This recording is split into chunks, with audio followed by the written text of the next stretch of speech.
The first time I walked into Ashfield Family Health, I noticed the silence before I noticed anything else, the kind of quiet that felt arranged, not accidental. "You'll get used to it," said Dr. Nathan Cole, not looking up from the chart in his hands. "Small clinics run different. Fewer people, fewer distractions." I smiled the way you smile at a boss on your first day, even though something in my stomach had already started tightening. I'm Reagan Wilcox, 28 years old, and up until 3 weeks earlier, I'd been a nurse at a hospital with 400 beds and a break room that always smelled like burnt coffee. Ashfield had 6 exam rooms, 1 nurse practitioner, 1 doctor, a receptionist named Dolores who guarded the front desk like it was a bank vault, and me. It should have felt like a relief. Instead, it felt like walking into a house where somebody had just hidden something under the rug before you knocked. The first thing was the filing cabinet in the back office, always locked, even during the day. The second thing was how patient files for a certain set of charts never showed up in our regular system. They lived in a separate folder Dolores handled personally, and if I so much as reached for one, she'd materialize at my elbow, like she'd been standing behind a curtain. The third thing, the one that really snagged in my mind, was Dr. Cole himself. He'd disappear for an hour some afternoons, telling Dolores he had a call, and come back looking like a man who'd been carrying something heavy up a flight of stairs.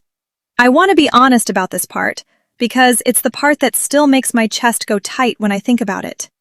I decided, within my first 2 weeks, that Nathan Cole was hiding something ugly. Insurance fraud, maybe.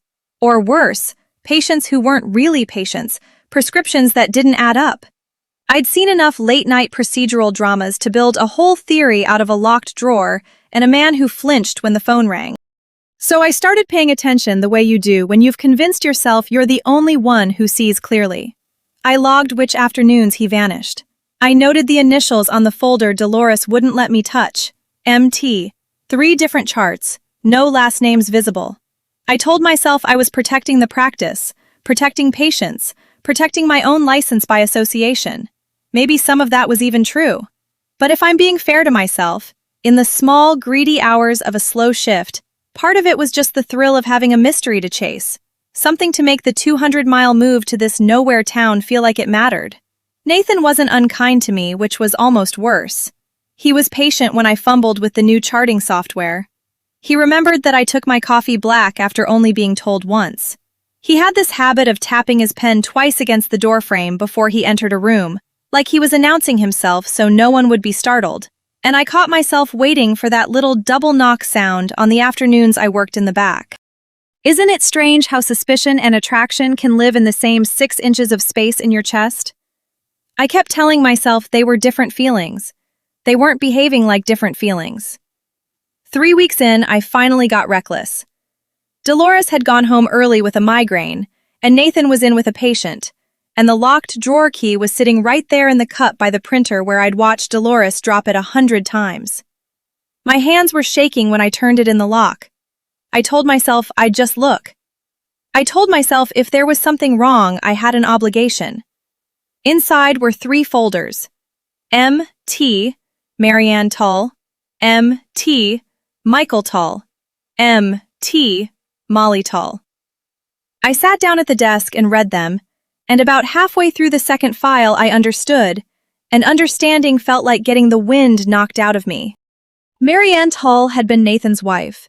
She'd died 4 years earlier. The folder didn't spell out everything, and I want to be careful here, because it wasn't mine to spell out even to myself. But there was enough for me to see the shape of it. Michael and Molly were his children, 8 and 11. And this clinic, this small, quiet, underfunded clinic in a town far from anywhere, was where he brought them for their care himself, off the books of any bigger system, because after what happened to Marianne, he trusted almost no one else to hold their charts. Dolores wasn't guarding a secret.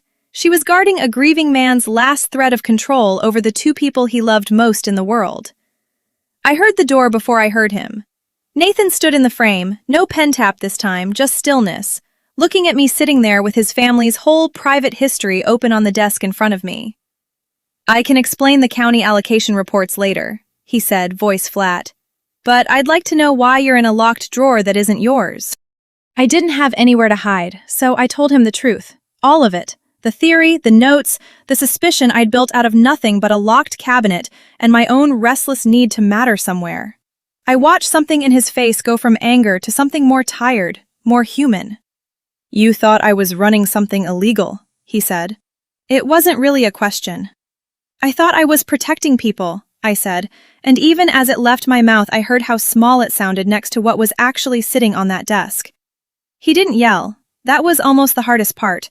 He just pulled out the chair across from me and sat down heavy, like the fight had gone out of him before it started. "Molly's 8, he said. "She still asks me sometimes if the same thing that happened to her mom is going to happen to me.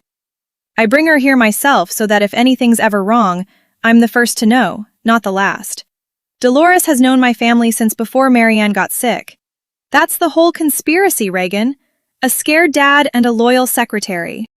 I apologized in every way I knew how, and it still felt insufficient, the way apologies do when what you've actually invaded is grief. I offered to resign. He didn't take me up on it, not that day and not the day after. And somewhere in that stretch of awkward, careful mornings, something shifted between us that neither of us had planned on. It started small. He began leaving the door of his office open when he worked through lunch. And one day, he just said, without looking up, "You can sit if you want," like it was nothing. Like my sitting there wasn't a small act of forgiveness. We started talking, not about the clinic, not at first, but about the things you talk about when you're two adults circling something neither of you is ready to name. His kids, my move from the city, the particular loneliness of a job where you're trusted with people's most private fears and go home to an empty apartment anyway. I won't pretend the guilt evaporated. Some nights it still sat on my chest like a stone, the memory of reading Marianne's file without permission, of building a small, cruel story about a man who was only trying to keep the last pieces of his family safe. I think that's part of what makes this hard to look back on cleanly. I wasn't wrong to notice something was different about this place. I was wrong about what it meant. And I've wondered since whether that's not just my mistake, but one most of us make more than we'd like to admit. Deciding we already know the shape of someone else's secret before we've earned the right to ask. Molly was the one who broke the last of the ice, actually. She came in for a scheduled visit on a Thursday in October, swinging her feet off the exam table, and looked at me with the unguarded bluntness only a kid that age can manage. "Are you the new nurse my dad likes?" I nearly dropped my clipboard. Nathan, standing in the doorway, went the color of the exam room walls. "I like all my staff, Molly," he said too fast. "You tap the door different for her," Molly said, entirely unbothered, swinging her feet harder. "You do it slower." I don't know if an 8-year-old should get credit for the bravest honesty in this whole story, but she does, as far as I'm concerned. It took another month before Nathan and I said anything out loud about it ourselves, and when we finally did, it was nothing dramatic, just the two of us locking up on a Friday night, the parking lot empty, porch light buzzing over the door. He asked if I wanted to get dinner sometime, not as an apology owed to me, or a debt he thought he carried, but because, in his words, "You're the first person since Marianne who made this place feel less like a museum and more like somewhere I still live." We took it slow, which felt right for two people who'd started out on such uneven footing. I met Michael and Molly properly, as myself, not as the nurse who'd once read their mother's chart out of misplaced suspicion. Dolores, for her part, told me months later that she'd clocked exactly what was happening between Nathan and me before either of us admitted it, and that she'd decided to let us find our own way there instead of meddling. Though I have my doubts about just how hands-off she really was, given how often she suddenly needed to leave early on the nights Nathan and I ended up alone at the front desk. It's been a year and a half now. Ashfield Family Health still isn't a big clinic, and honestly, I hope it never is. There's still a locked drawer, though it holds different things now. Birthday cards Molly's made me, a photo of the 5 of us at the county fair last summer, Michael's crooked drawing of the whole family, which now, without any of us discussing it, includes me standing next to his dad. I think about that first month sometimes, how certain I was that I'd caught something rotten, how much of my energy went into building a case against a man who was, in the end, just trying to survive his own grief quietly. I've come to believe suspicion and tenderness aren't as far apart as we like to think, that sometimes the very attentiveness that makes you a good nurse, The noticing, the refusal to look away, can curdle into something unfair if you're not careful with it. I still don't fully know where the line is between protecting people and prying into what isn't yours to hold. Some days I think I got lucky that my mistake led me somewhere good instead of somewhere it should have. Other days I wonder how many of us walk around half convinced we've spotted someone else's secret, never once stopping to ask whether we've earned the truth before we go looking for it. Nathan still taps the door frame twice before he comes into a room. I've learned, the way Molly knew before I did, that there's a particular rhythm reserved just for me.